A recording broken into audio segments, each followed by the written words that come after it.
December 12th, 1983. I'm at the military station waiting to hear about my orders. Kind of nervous, kind of hesitant, but the officer calls me in and says, with this military voice, "Where do you want to go next?" "Hawaii. Want to go to Hawaii." He says, "Okay, writes down Hawaii." I got really excited. So excited that I told everyone, I'm going to Hawaii. So when I went home for Christmas, guess what? Everyone got me stuff for Hawaii. Hawaiian shirts, Hawaiian shorts, everything Hawaiian. I even picture myself in Hawaii, under the warm sun, nice warm beach.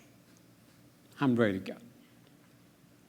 December 27 comes around, and I get my official orders.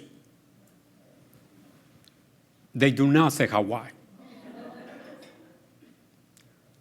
They say Alaska. Fairbanks, Alaska. Fairbanks is like north of the North Pole. It's colder than cold. That was an unexpected turn. A week later, I fly to Fairbanks, Alaska, and it's very, very cold. So cold that eyelashes freeze together. And the air is so cold that hurts to breathe. No big deal. Go to the military base. They gave you all the gear, all the cold weather gear. They gave me t-shirt, a thicker t-shirt, then a shirt, then a jacket with a liner, then a parka with liner, a hood, and a white fur around it. Then they gave me gloves, layers and layers and layers of gloves. Then they gave me these white boots, thick, big white boots. With all this stuff, I couldn't even walk. I was walking like a robot. Soon enough, I got used to all the gear, and pretty soon, Fairbanks started to feel like home. At this particular base, there was one job that I really, really wanted. I wanted to be in charge of cold weather training. Now, cold weather training is intense. Out on the field, 10 degrees below zero weather, and sometimes snow up to our waist. But there was one problem there. That job required someone with more years of experience and much higher ranks. I don't care. I went after it. And I guess through persistency, consistency, and hard work, I was able to get it. Now, that job got me a lot of respect on base. Pretty soon, the command took notice of how well I was doing. They started to be a little bit more hands-off.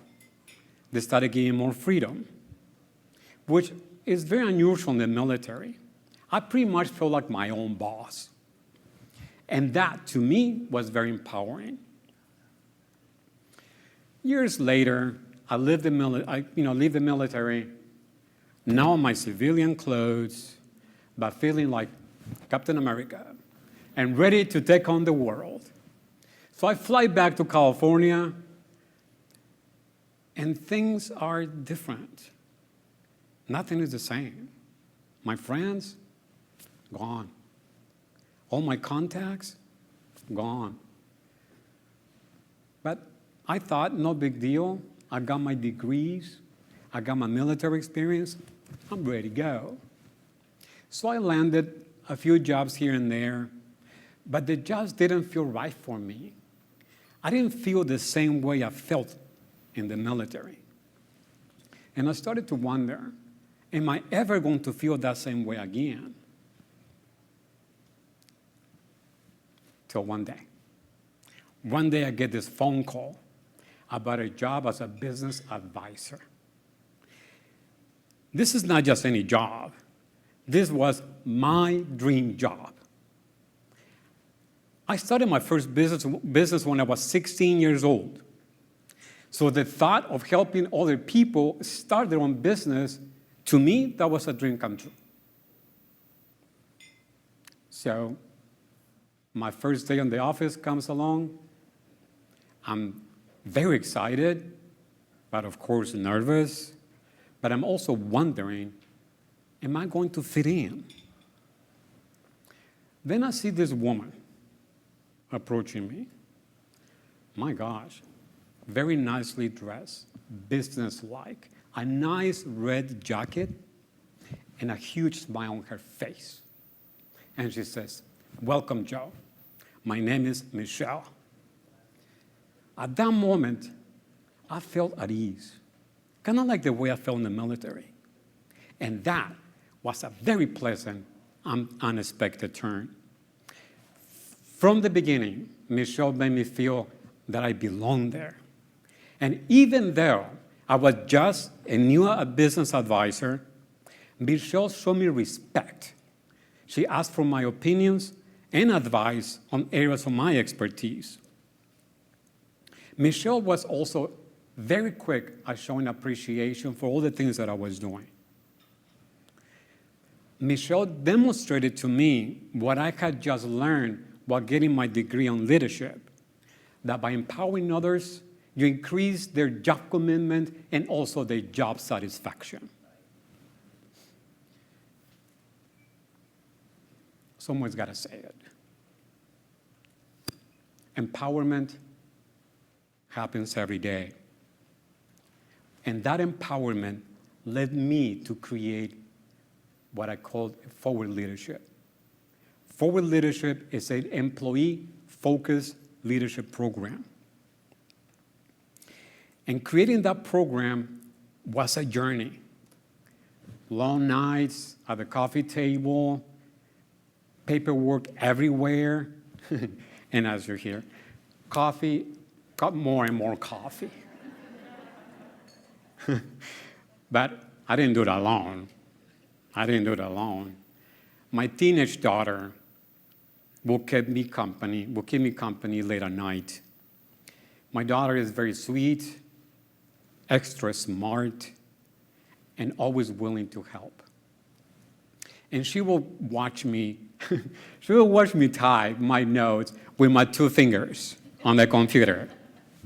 And I think she felt sorry for me that she actually offered to type the work. Years later, my daughter goes to work, gets a job, and becomes a manager. And one day she calls me and says, Dad, I just dealt with an employee situation.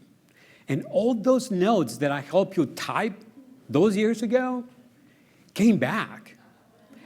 I was able to use it.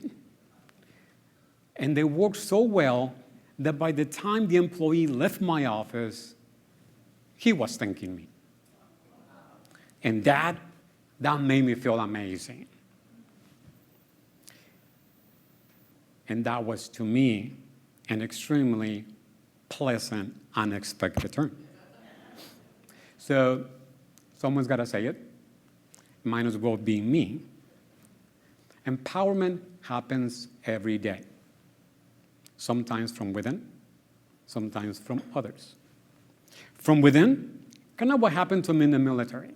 I had to find empowerment within myself to go after what I wanted. Or from others, like in the case of Michelle. Michelle empowered me so well, and she also inspired me. Empowering sometimes happens in ways that we don't expect. Like in the case of my daughter. Who would have thought that by just us working together, just building memories, she will become a great manager herself.